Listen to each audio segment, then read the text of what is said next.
Cowboys to kick off the 2018 season.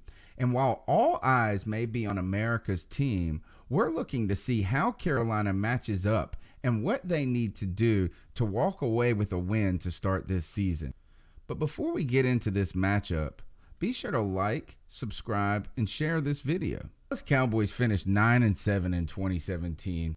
They were ranked 14th in scoring, averaging 22 points a game, second in rushing, averaging 135 yards per game, and finished second in rushing touchdowns with 18. In just 10 games, Ezekiel Elliott rushed for 983 yards and 7 touchdowns. The Cowboys' passing attack was far less successful, ranking 26th in passing yards and 30th in scoring. Dak Prescott threw for over 3,000 yards and was careful with the football, tossing 22 touchdowns and 13 interceptions. And he finished with a 62.8% completion rate. Outside of the rushing attack, Dallas's offense was limited to a dink and dunk game, averaging only 6.8 yards per completion. The strengths of Dallas's offense are clearly their offensive line and that rushing attack powered by Zeke Elliott. Without Jason Witten or Dez Bryant this season, Dallas's passing game is sure to look different. It's just not clear yet if Cole Beasley, Allen Hurns, and Michael Gallup make for much more of a threat than they were last season. Carolina matches up pretty well. While Dallas is known for a stout offensive line, they're playing with a backup center, and Zach Martin is getting over a knee injury suffered in the preseason.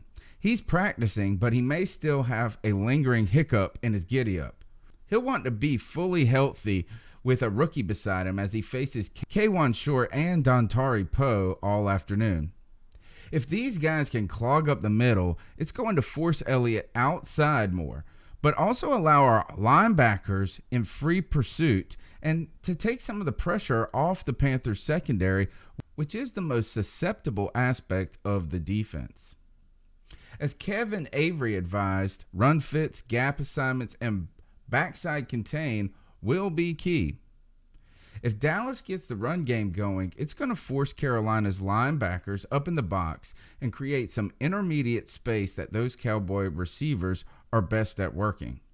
Offensively, Carolina's depleted injury will have to face DeMarcus Lawrence and Taco Charlton, backed by linebacker Sean Lee.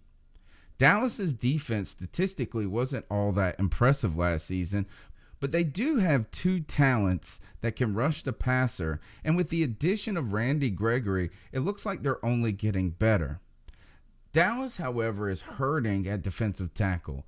David Irving will miss the first 4 games due to suspension, and Malik Jones is really the only player they're confident in that defensive interior, and he's returning from a foot injury that was suffered in training camp. Although the defense is backed by Sean Lee, who Skip Bayless ridiculously argues is the best linebacker in the league, the Cowboys are vulnerable in the defensive backfield. Both Xavier Woods and Kayvon Frazier are dealing with injuries. Woods has been nursing a hamstring injury for over 3 weeks and still did not practice this Wednesday. This leaves undrafted rookie free agent Tyree Robinson possibly starting at free safety. So how does the Panthers offense match up against this defense? Clearly, the concern is that threatening edge rush given the litany of injuries suffered by Carolina's offensive line.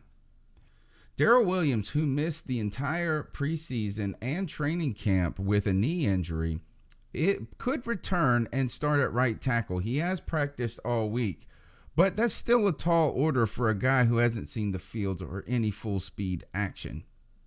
Second-year player Taylor Moton will start at left tackle, replacing Matt Khalil, who has recently been moved to IR, dealing with a knee injury.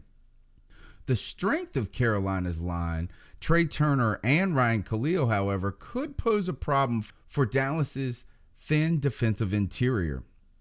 Carolina also has more speed at wide receiver this year with the addition of DJ Moore, with Jarris Wright, and the ever-dangerous Damiere Byrd. Sadly, Curtis Samuel will miss this game due to a medical issue where he underwent a minor heart procedure in the past week. And this is a big miss because Samuel looked great in the preseason and could have really been a threat to get behind that defense. The good news is this is the type of defense that Norv Turner's offense is designed to exploit.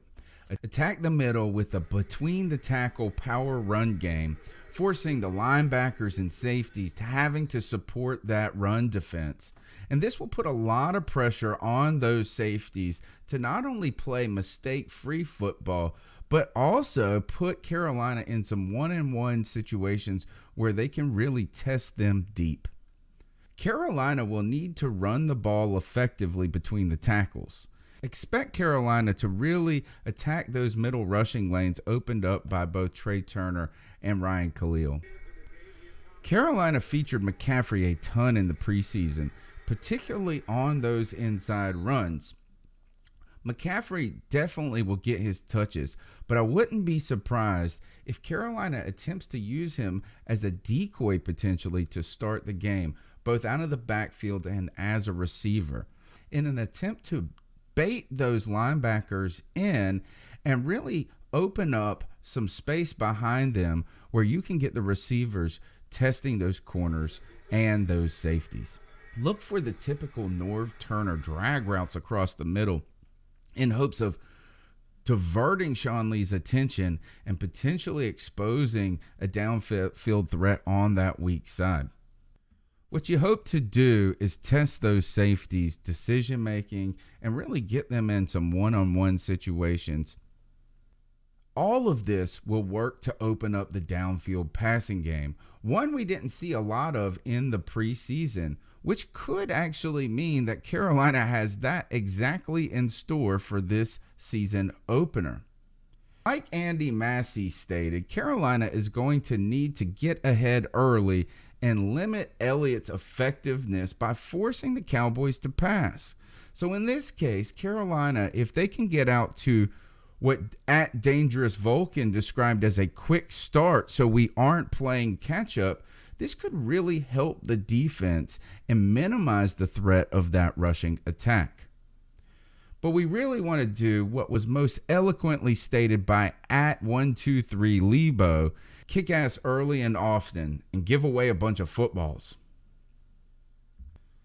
We want to hear more from you about this matchup. Be sure to comment with both your prediction for the final of the game and what you think will happen in the game to make that score come to pass. Be sure to like, subscribe, and share this video, and follow @cat_chronicles for the latest Panthers news and opinions from the fan perspective.